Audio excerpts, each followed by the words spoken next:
Assalamualaikum warahmatullahi wabarakatuh. Alhamdulillah kita bisa bertemu kembali dalam video pembelajaran pada kali ini, tentu saja tentang materi yang lain di kelas 10. Maka dari itu, bagi kalian yang sedang duduk di kelas 10, silakan perhatikan materi kali ini ya, karena materi kali ini akan membahas mengenai teks anekdot. Nah, apa itu teks anekdot? Yuk kita tonton video ini selengkapnya ya.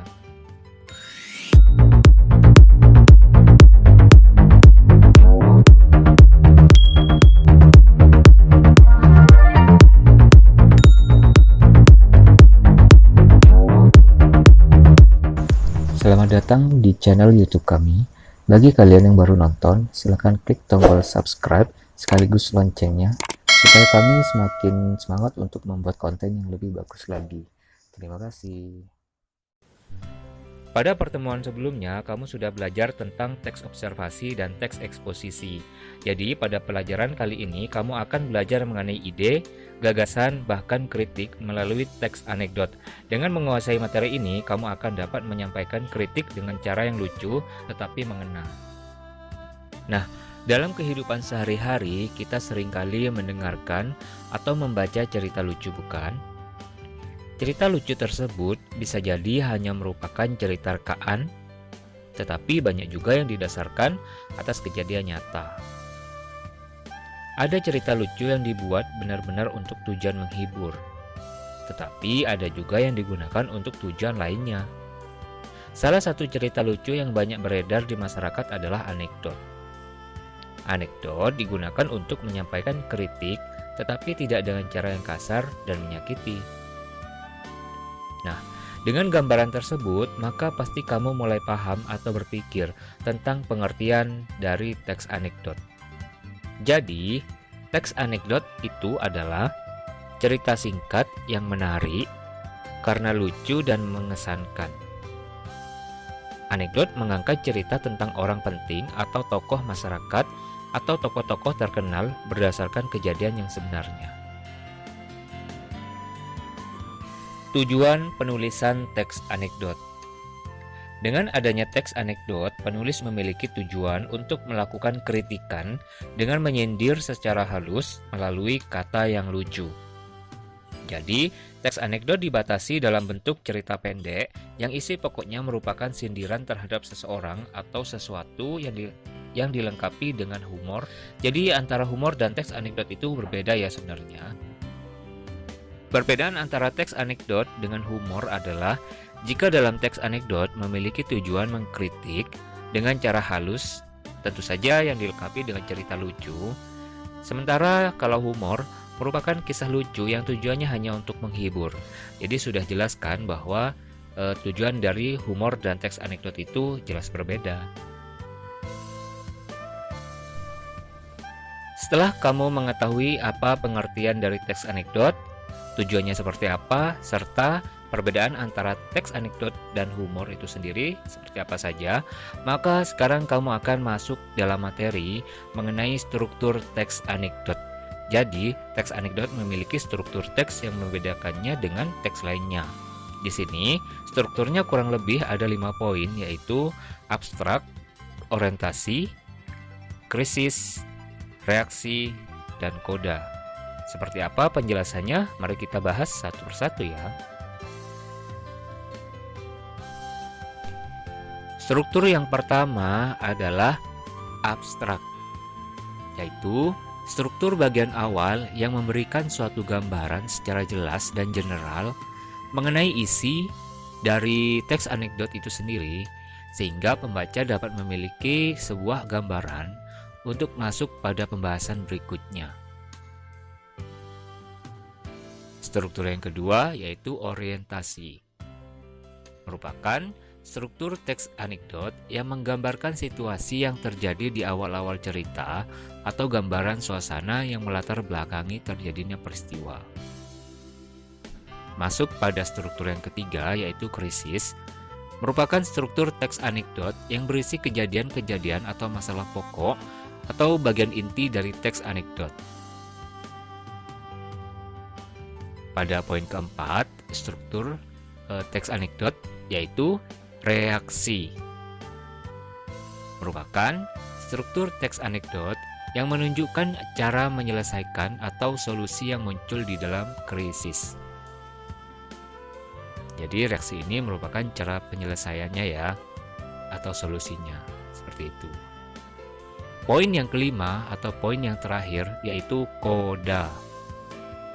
Merupakan struktur teks anekdot yang menggambarkan perubahan yang terjadi pada tokoh cerita yang ada dalam teks anekdot tentu saja, atau bagian akhir yang memberikan sebuah kesimpulan. Jadi, kelima poin tadi merupakan struktur dari teks anekdot. Saya yakin kalian sudah mulai paham ya dengan penjelasan saya.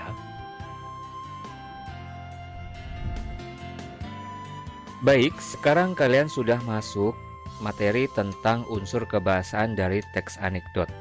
Di sini kurang lebih ada 7 poin ya.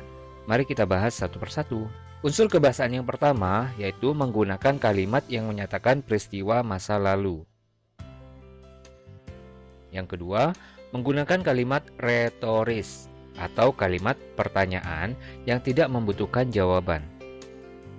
Contohnya ada di bawah ini. Yang ketiga, menggunakan konjungsi yang menyatakan hubungan waktu. Contohnya, kemudian, lalu. Jika dimasukkan dalam kalimat, contohnya seperti ini.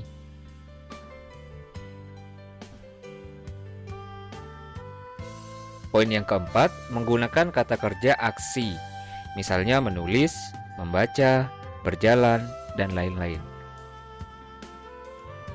Sementara poin kelima, menggunakan kalimat imperatif atau kalimat perintah. Contohnya seperti ini. Yang keenam, menggunakan kalimat seru yang bertujuan untuk mengajak pada sesuatu hal. Contohnya seperti di bawah ini. Yang terakhir, khusus teks anekdot berbentuk dialog, penggunaan kalimat langsung sangat dominan di sana. Baik, itu dia poin-poin mengenai unsur kebahasaan teks anekdot. Semoga kalian paham dengan penjelasan saya ya.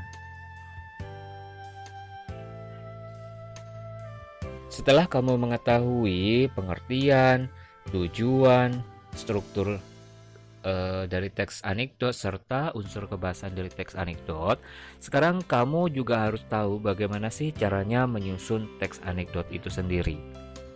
Nah, dalam menyusun teks anekdot ada beberapa hal yang perlu kamu perhatikan dan tentukan terlebih dahulu supaya teks anekdot yang kamu buat bisa menjadi lebih bagus dan sempurna.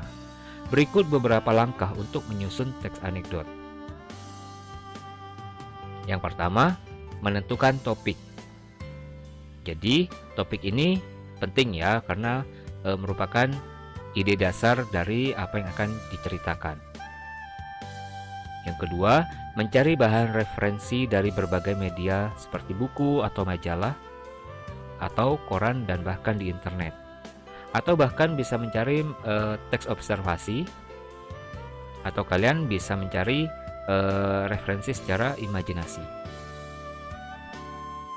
Yang ketiga, menentukan pesan yang akan disampaikan atau sindiran apa yang akan disampaikan secara tersirat atau implisit maupun secara tersurat, secara eksplisit.